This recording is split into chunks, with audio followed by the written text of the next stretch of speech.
This is going to be part 2, continuing where we left off with To Live Freely in This World, Sex Worker Activism in Africa by Chi Adana Mbako.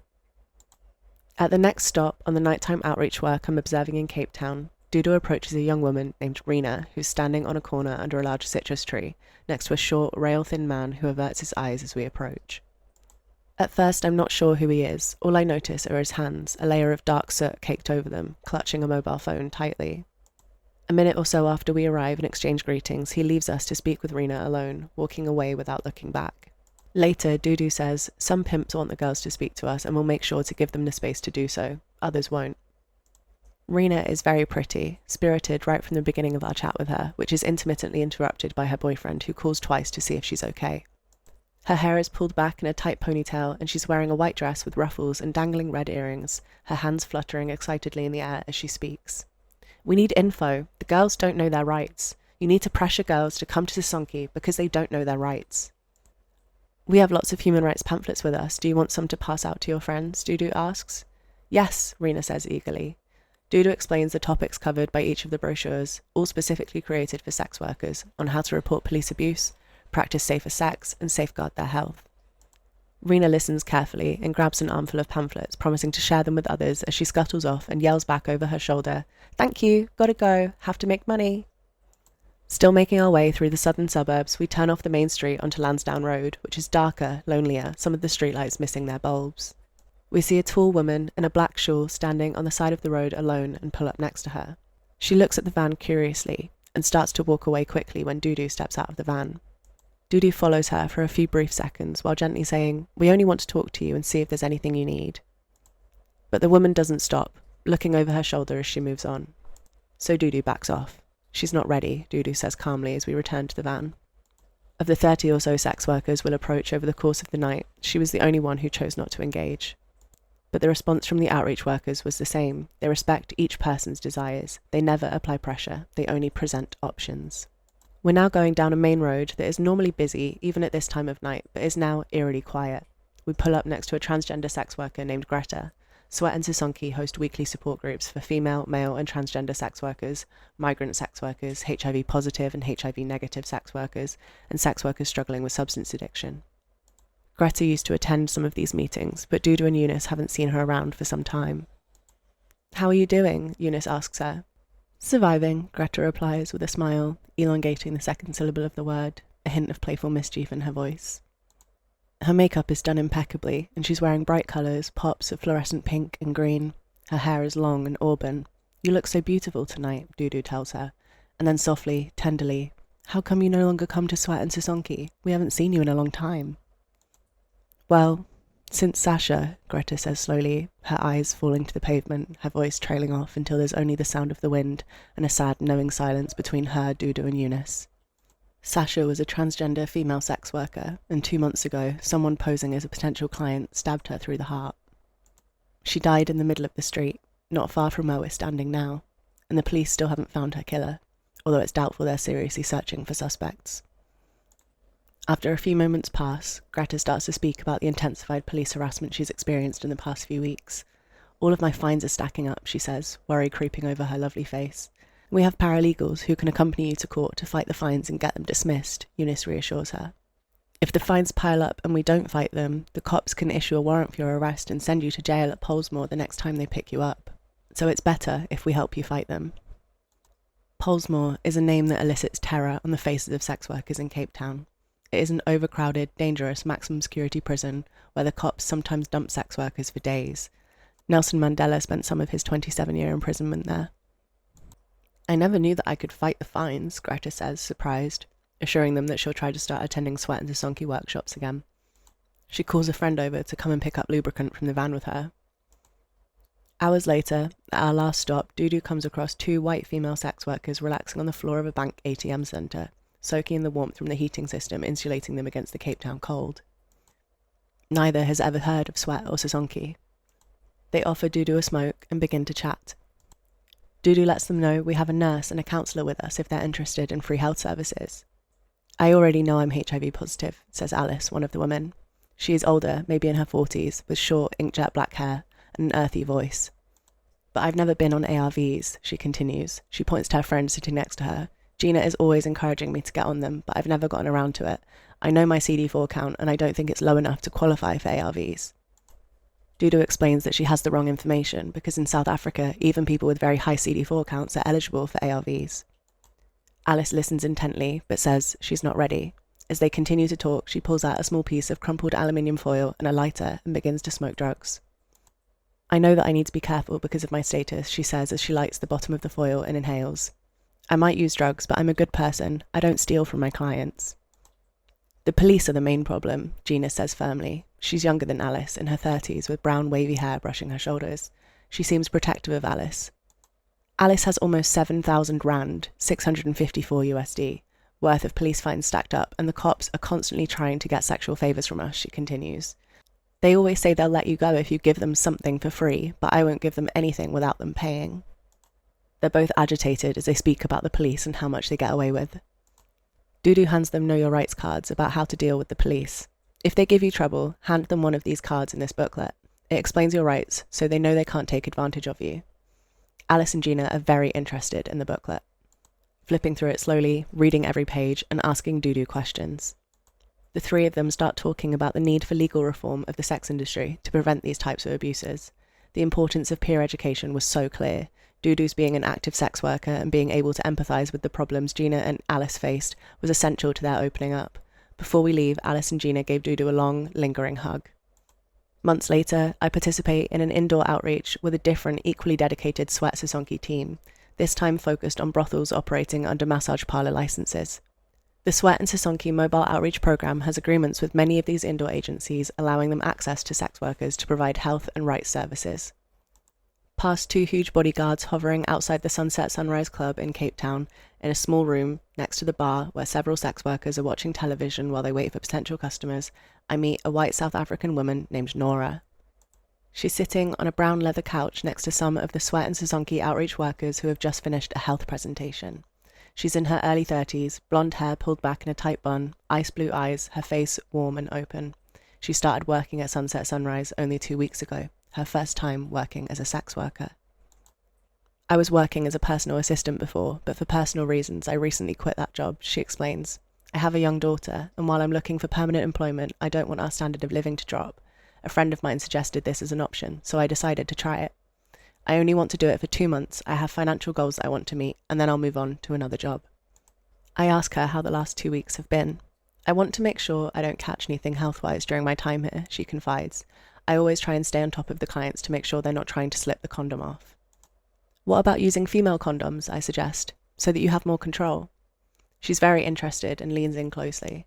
I've been thinking about that, but how long can I keep the female condom in? I think it's 8 hours, right? I quickly call over Guyam Simon, one of the Sweat Sisonke outreach workers, so that she can give Nora information and perhaps a demonstration. Gulam, a coloured transgender sex worker peer educator, speaks slowly and softly in long, clear sentences. She radiates cheerfulness. She hands Nora pamphlets and then pulls out a female condom demonstration kit, complete with a plastic vagina. With patience and attention to detail, she shows Nora step by step how to insert the female condom and dispose of it.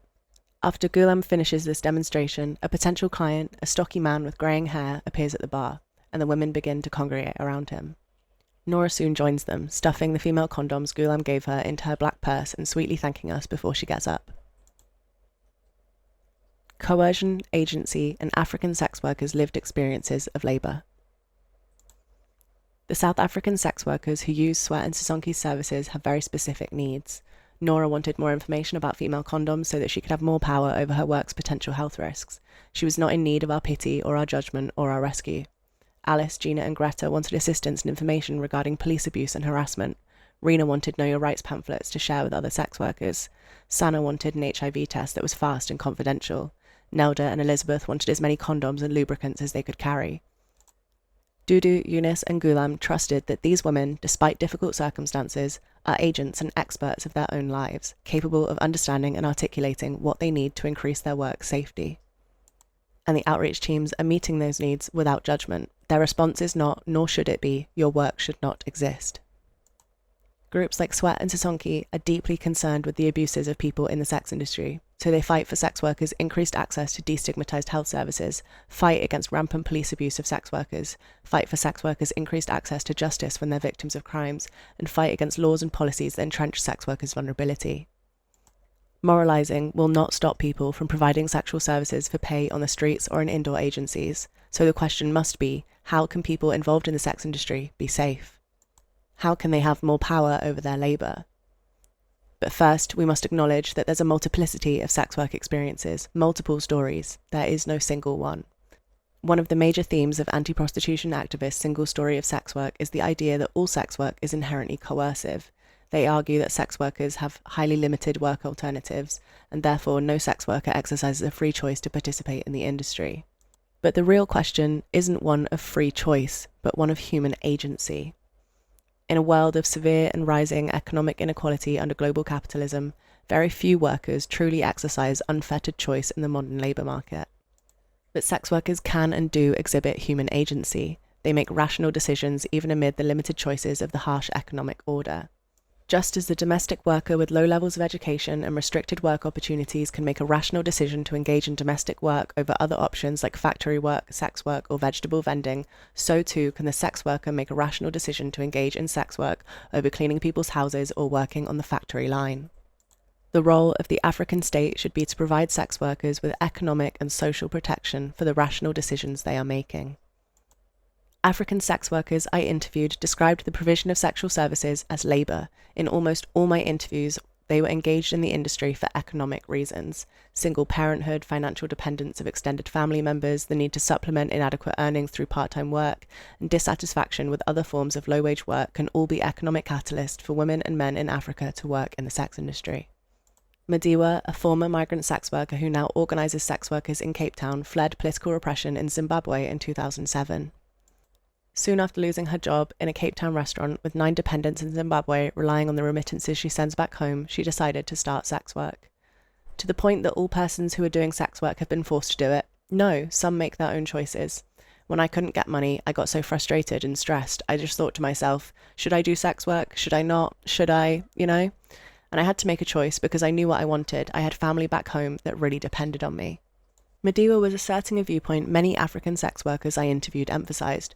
Poverty is often a context for their decisions, as it is for most workers on the continent, but poverty and limited economic opportunities don't negate their agency.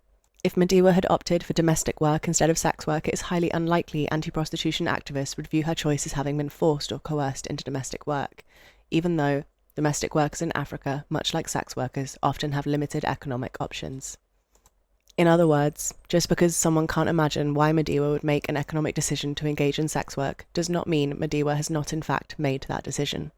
To dismiss her as a pawn of the sex lobby or a victim of false consciousness who has been brainwashed by the patriarchy and unable to recognise her own oppression because of the trauma of sex work, descriptions often given to sex workers who reject the single story of force, coercion and voiceless victimhood, is to try to silence her. For other African sex workers who participate in the sex industry, poverty may be one motivating factor, but not the only one. Some appreciate the flexibility and autonomy that sex work provides. It's an easy way of making cash, says Priscilla, a transgender female sex worker and Sisonke member. Like, for instance, the people that are earning at the end of the month. Takes too long to wait for that period for me. While somebody is waiting for that money at the end of the month, during the month there are a lot of things that I've already covered with the money I've made from sex work. It's like having my own business. I'm just depending on myself. If I don't feel like going to work, no one's going to ask me. No one's going to say, okay, fine, you didn't come to work today. Now we must see a doctor's certificate. But neither Madiwa nor Priscilla would claim universality over their personal experiences in the sex industry. To take any of these stories and universalise them to all sex workers would be both unfair and untrue. Sex workers experience elements of coercion and freedom in their labour on a continuum. There are sex workers in Africa who do view their experience in the sex industry as severely exploitative and want to exit. There are those for whom it is largely liberating because it has given them a significant measure of financial independence. And then there are the majority of people who inhabit the grey area in between, who may, at different times and in different ways, experience elements of coercion and freedom in their work. Debates about whether sex work is solely a source of either exploitation or empowerment are frivolous. The sex workers I interviewed don't view their labour in simplistic or absolute shades of black or white. It is the grey area of lived experience that I am exploring in this book. Sex workers must be able to highlight the negative aspects of their working conditions without being told their work should be eradicated, and they should be allowed to acknowledge the liberating elements without being labelled non-representative. The one thing that is universal is that all sex workers, whatever their diverse experiences in the industry, have human agency. Or, as Laura Augustine, a leading international writer and thinker on migration and sex work, astutely argues, disadvantaged persons with limited options of how to proceed in life have, until they are actually put in chains, some space to move, negotiate, and prefer one option to another. In order to protect all the people in the sex industry, no matter the diversity of their experiences within it, we must remove the stigma and criminal status attached to sex work, view it as a form of labour, and support sex workers who are fighting for their rights. The central tenet of the sex workers' rights movement in Africa and globally is that sex work is work. By understanding sex work as an economic activity and sex workers as labourers deserving of workers' protections, including fair wages, access to healthcare, protection from abuse and institutionalised discrimination, we move beyond the tired debates regarding the morality of sex work that have resulted in misguided laws and policies that harm sex workers. African sex workers' understanding and description of sex work as a form of labour, clearly evident throughout my interviews, is not a recent or contemporary development. In a groundbreaking 1990 study of prostitution in colonial Nairobi by historian Louise White, Kenyan women who had worked as prostitutes under British colonial rule challenged White to understand prostitution as they did, as a reliable means of capital accumulation, not a despicable fate. In colonial Kenya, prostitutes in Nairobi often sent the money they earned back home to their rural families who had been nearly destroyed by ecological misfortunes and colonial disruption. In doing so, they helped replenish their family's decimated livestock, pay off paternal debts, and provide their brothers with bride wealth cattle. Many other prostitutes, however, used their earnings not to restore their rural families' economic fortunes, but to independently acquire property in Nairobi. They stepped outside traditional gender roles to establish themselves as heads of households and often passed down property to their own children or designated non-family female heirs. Prostitution as labour thus allowed some of these women more control over their familial and individual economic fate and therefore their lives. Carol Lee, an American sex worker activist and artist, coined the term sex work in 1978. Sex worker activists throughout the world have embraced the term with fierce political devotion. It has resonated in the global south, including in Africa, where sex work activists so clearly understand the entry into sex work as largely an economic choice. Social justice movements that have an advanced understanding of their rights and demands realise that language has power. So it's not surprising that African sex worker activists promote the political language of sex work in their organising, which aligns them with the labour movement, and reject the legal designation of prostitute with its criminal status and stigmatising references, and prostituted people, which suggest passivity and lack of agency. It should be acceptable as any other occupation, says Jay, a 23-year-old Namibian gay male sex worker, regarding the idea of sex work as work. When it feeds hungry stomachs, when it feeds poor families. I started sex work when I was staying with my mum and my little brother. She was very sick and couldn't even take care of herself due to that fact. I was the only one to help out my family since my brother was young. I would do my business, mainly just to have something on the table. It was not based on money, just based on food, actually. Just to meet the basic needs. It's the government's responsibility to take care of vulnerable people and vulnerable kids, but the government doesn't do this. So I strongly believe, why should we be criminalised if we tend to look after our families after ourselves? Rachel, a Namibian transgender female sex worker activist, echoed and built on Jay's argument. The reason why I claim and say that sex work is work is because I sent my child to get a proper education with that money. You understand? If I had to pay my water and electricity, I had to pay my rent, clothing. I mean, if I don't work, what does my child get? My child doesn't get an education. But at least if I go on the street, my child won't go hungry. We will at least have a roof on top of our heads. We will have clothing. There will be food. So there are many different aspects that really make sex work work. That makes it a reality. I think ignoring reality within our nation, that is where things will happen, like violating human rights, abuse of power, and discrimination and stigma, not realising that sex work is work, that maintains and brings sustenance to certain homes. I've heard Jay and Rachel's arguments countless times from African sex workers' rights activists throughout the continent, and its core truth always lingers. The sex worker, the tomato picker, the factory worker, the domestic worker are all doing the best they can, like ordinary people everywhere, often in difficult economic circumstances, to provide financially for themselves and their families. They all deserve our solidarity and the realization and protection of their rights as workers.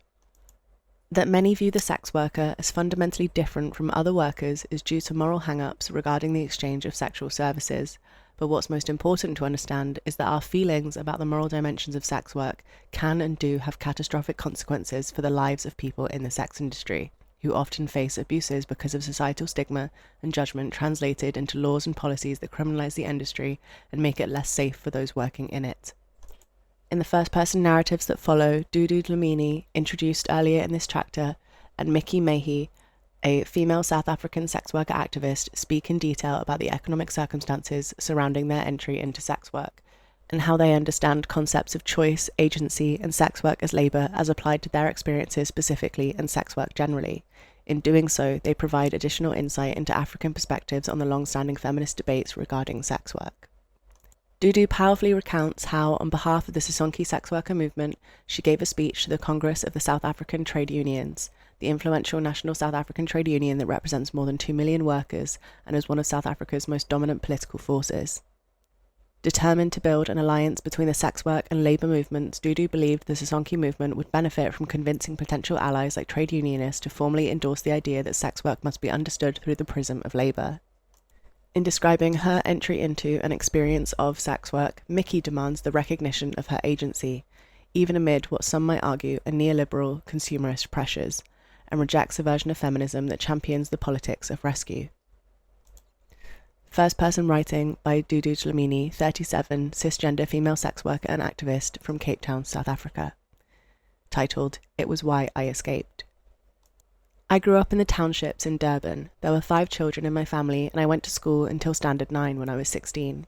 I came to Cape Town at the end of 2002 to work in a big tavern that a lady in Durban told me about. But when I got here, it was not like that. I didn't earn any money, and I was forced to sell drugs and alcohol. I stayed alone until I escaped. In Durban, I had been involved with a man for almost 8 years. It was an abusive relationship, and he was taking advantage of me. Things were not going well, and everything in my head was like, this man, he is cheating on me, he beats me, he comes home late and drunk, and things were getting worse and worse. I wasn't finding a job. I was going to interviews for different jobs like government development and hospitals, but then nothing. And I was afraid that if I got nothing, I would start to steal. And then this lady, we were together in the Women's League, and she was trying all the time to make peace in my house. She advised me, why don't you just move to another city? Leave this man, because he is going to kill you. I've got a friend in a big tavern in Cape Town. She can help you, Dudu. I know you are very strong. I know you can work there. And then I felt like, okay, let me leave Durban. When I left Durban in 2002, I thought I was going to live and work for 3 or 4 months in this big tavern as a cashier collecting the money and then move out of the tavern and rent a house. That was my thinking. I'm going to rent the house and then I'm going to find another nice job. But it was a quiet tavern with a few people, and they took me to a woman's house that was not the tavern. And on the first day, this woman told me, you're going to clean and I'm going to pay you 400. And I go, huh? I've come a long way from Durban to walk for 400 at the end of the month. Then I told myself, okay, it's fine. I will divide this 400 rand into 2, and I will give 200 to my mother in Durban and take 200 for myself for 2 months. And then I'm going to move into another house. But I didn't move because they cut all the phones and I couldn't make a phone call. I couldn't contact my mother. I couldn't contact anybody. The lady from Durban called me once, and after they didn't allow me to talk to her anymore. Things started changing, and after a month I was selling drugs from the house for them, without my permission. Sometimes if I refused to do something, they'd say, that's why your man was beating you, because you don't listen. I couldn't even go to town. If I wanted something, they would bring it for me. I stayed inside that house for 9 months. April, May, June, July, August, September, October, November, and December. It was why I escaped. The next writing by Dudu is titled, And Then He Was Burning. I escaped in 2003 with the help of one of the guys who used to come and buy a stock of drugs. He was a gatekeeper. He dropped me somewhere, and then I had to get a place to stay, so I started doing people's washing. Washing for food, washing for a place to sleep. Soon after that, I got a boyfriend, and I became pregnant. But he was saying, it's not my child. I was 1 month pregnant, and I kept the child because I found another boyfriend who was taking care of me, and he was the one saying, no, keep the child, I'll take care of it, I don't have a child. And then that child was 9 months old, I got pregnant again. I didn't use protection, because I didn't even know what a condom was at the time. I had never used one in my life. I only learned about condoms after I joined the sex business. We lived together in a big shack, and then that boyfriend killed himself. He burned himself to death in the house. We had gotten into a fight, a quibble. I found him trying to sleep with my sister, who had come to visit Cape Town from Durban when she was drunk, and that's how the quibble started. I told him, I'm tired of Cape Town, and I'm tired of you. I'm leaving Cape Town. I want to go home. I don't want Cape Town anymore. I'm going to tell your mother what you've done. And then after I left the house, not even 5 minutes, people were shouting, Dudu, your house is burning. Your house is burning. Fire, fire. And then I went back and he was screaming inside the house. And I said, get out. And he said, I can't. I'm already burning. And then he was burning and he left me with these 2 kids. He killed himself. I don't know why. After he burned himself, his family forced me to pay to bury him. A couple of my friends helped me. I got money from 2 or 3 of them until the funeral was done. Day after the funeral, his family chased me out. They said, we don't want you. You killed our son. They knew I didn't have a place to stay. They knew I was going to suffer. And then one lady I knew said, no, Dudu, you can come to my place. I don't have a good place for you to stay, but I've got this small shack you can use solo. So I had to send my 2 kids away. And that's when I joined the sex industry. The next passage is titled, I Will Survive and Come Back with Money. I started sex work in 2004 when I was 27. I would say, although it was not really my choice because of the limited choices I had at the time, it was my choice. I chose it for myself. I was sitting and thinking about it, and I had to choose, so I chose. Because what this is all about is money, and I was thinking, I don't have money to look for a job in town. I don't have an education or any skills. They will ask for a CV, and I don't have money for a CV.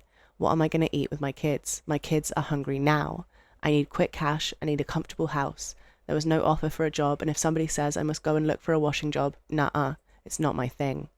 I'd already been in Cape Town, cleaning people's fucking bloody houses. I'd done lots of washing for people in different houses. I'd wake up early in the morning and open the windows, clean, cook, make porridge for the children, take the children to school, do the ironing, just for a place to sleep, for a plate of food, and not even a cigarette on top of it. So I was done with that. I made my choice to go into sex work. I felt, I will go, I will survive, and I will come back with money. I will buy my own things. I will take care of my kids. From one night standing in the road, after 1 hour passes, I can get 300 rand. 2 hours pass, I get 700, and by the morning, I've got 1,800. So why wouldn't I think about going back again? When I first started, I was going 7 days a week, but now I'm experienced and I know that Monday, there is no money. Tuesday, there is money. Wednesday, there is no money. And Thursday, Friday, Saturday, and Sunday, there's money. So now, Monday, I don't go. It's my off day. That day, I do my washing and clean my house. There are times when sex workers do have food, do have everything, and we're just coming for fun. We go to sit in the pub, we buy drinks for each other. At the club, we'll say, I'm not really working today. I'll just take 1 or 2 jumps, then I'll go.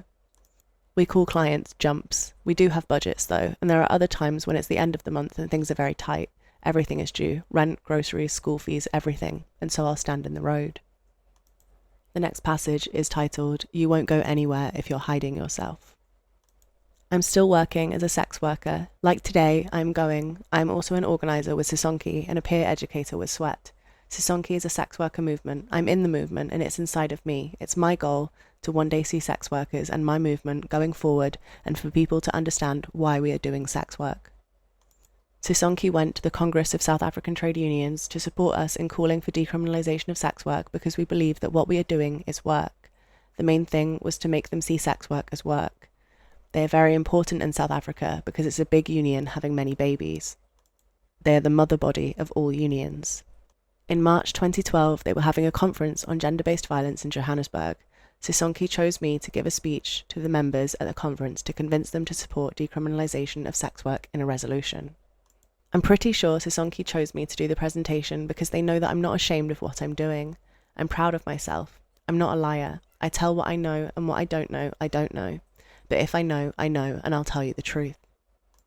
I felt proud Sisonke asked me to do it. I'm a public speaker, and I was used to attending meetings, but it was my first time facing a big crowd with lots of black people, cultural people, people who are Zulu, the same background as me, who believed that a Zulu woman must have one boyfriend and has to get married. They think that if you sleep around, you're a bitch, you're not a lady, all those things. They think when you're doing sex work, you're not taking care of yourself and that you're giving your body away to men. I was thinking, after I tell them I'm a sex worker, what will they think? When I was growing up, my mother would tell me what a Zulu woman should be like, but I'm not those things. The reality is, I'm a sex worker, and I want people to respect that. It's my choice. My mother believed in culture. She was a respected person. Me, I was born in her womb, but I am a sex worker. There's something they say in Zulu. A pastor won't give birth to a pastor. If a pastor has a son, the son won't be like him. My mother was good, with respect and dignity, but in a different way than me. We are not the same. But because I am a sex worker, that does not mean that I do not have dignity. My mother and I just did things in different ways. She had her dignity, and I've got my dignity. But still, I knew when I say that I'm a sex worker, the Zulu people in the union would be thinking, what? I know what a Zulu woman is supposed to be like. But I told myself, if I don't do this, if I'm scared to say things, if I'm scared of my name, if I'm scared of using my face, Sisonke won't go forward. You won't go anywhere if you're hiding yourself. I grew up in a political area, a political location. My brothers were fighters for freedom. So how can I not fight for my colleagues and for what I believe? If I come out, more people will learn and more sex workers will survive. Maybe some sex workers will be encouraged and think, if Dudu has done this, let's all do it. I thought about all the bad things happening in the streets because of criminalization. What if my daughter joins the sex industry and has these bad things happen to her? If I don't say these things to these people, they won't support decriminalization. And then what about my daughter? These are the things I was thinking before my speech. This is how I was pushing myself, all the things I was saying to encourage myself, especially the last night when I knew the next day I was going to do my presentation in front of lots of trade union members. Another thing that was encouraging me was support from Oratil, who was Sweat's advocacy manager. That lady encouraged me. She was giving me all respect as a woman. She was saying, you know you can do this. You're not doing it for me. You're doing it for yourself and your colleagues. I'm not a sex worker, but I feel your pain and I feel your colleagues' pain. She was so supportive. She showed me that she believed in me, and I saw that lots of sex workers believed in me. Oratil was the one training me in human rights, and human rights gave me power. I know that sex workers are human beings. I have a right to choose, a right to be treated fairly, a right to be treated with respect, a right to full access to healthcare, a right to all those dignities. We need to bring back our dignity. So I told myself that I have to face the trade union, and if they ask me questions, I will tell them the way I feel, in a good manner, with respect. I stayed up until 3 a.m, the night before the speech, preparing, and sometimes I would say, no, I can't do this. And Oratil would say, no, Dudu, practice, my darling. I know you can do this. I know you can. And I remember Oratil and me sitting outside, and I smoked maybe 20 cigarettes, and I was thinking, Jesus Christ, tomorrow is the day, and I'm going to do it. I'm going to do it. The next passage is called Our House's Foundation. I gave the speech in the afternoon. I don't remember how many people were in the room, but there were a lot, more than 80. Shay, a trade union member who was announcing the speakers, introduced me. She said, our speaker now is Dudu Zile Dlamini, a sex worker of 8 years. I saw the way people reacted. They opened their eyes, and they were quiet like. It was quiet for my speech, more quiet than for other speeches. I started by thanking Shay and greeting the trade union chairs and delegates on the floor. I told them Sisonke is a movement of sex workers run by sex workers for sex workers. I could see the Sisonke members from Johannesburg standing in the back. And then I started singing a song in Zulu that the trade unionists would know, a song from a long time ago, from the days of apartheid that most people used to sing when I was growing up. The song was Kubi Kubi Kubi Bo Siyaya, my favourite song. It means, no matter it's bad, no matter they beat us, no matter they rape us, no matter they arrest us, no matter they kill us, we are going forward. I was singing and dancing, and my voice is very powerful. I know this myself. And the whole house stood up and started singing with me. After this, I said, Amandla, and everyone replied, Amandla. When I started singing that anti-apartheid song, this gave me power because I freed myself in the space, and I showed them that I am a sex worker, but I am a comrade too. I told them, I'm very comfortable to be here in front of you, comrades, because my brothers are also comrades. My brothers, Zarani and Sviso, were ANC soldiers, part of the Umkhonto Wesizwe, the ones who crossed the country to fight for freedom for blacks. And me too. Today, I'm standing in front of you, same like my brothers who are fighting for freedom, and I'm fighting for sex workers' freedom that we haven't gotten yet, and I am proud to stand in front of you. At the beginning of the speech, I talked about the police brutality I have experienced as a sex worker. I told them the following story because I was trying to show them how the police are treating us sex workers. If I'm not mistaken, it was 2010, and I was standing with my friend on a corner in Belleville in Cape Town working. We saw a police van, and when the 2 police officers in the van saw us standing there, they turned the van around in the road. My friend ran away, and I ran and hid myself in the roof beams in the back of a BP petrol garage. The police parked and searched everywhere, and then they grabbed me in the shack and took me outside. They took off all my clothes and pepper sprayed me in the mouth and eyes. They tried to force me to get into the police van. I didn't want to. I was fighting and saying, "I'm not going in," I said to them. "Okay, fine, I respect you and I won't work today." Although I said that, they kept beating me in public, right there in the main road. I couldn't take down the names of the police officers because there were no name tags. There was a number plate on the van, but I couldn't take it down because they had already pepper sprayed me, so I couldn't see anything. They left me with nothing. They took all my clothes, they took my shirt, and they took my shoes. They left me with only my bra. After they left, a garage man helped me wash my face, helped me to see.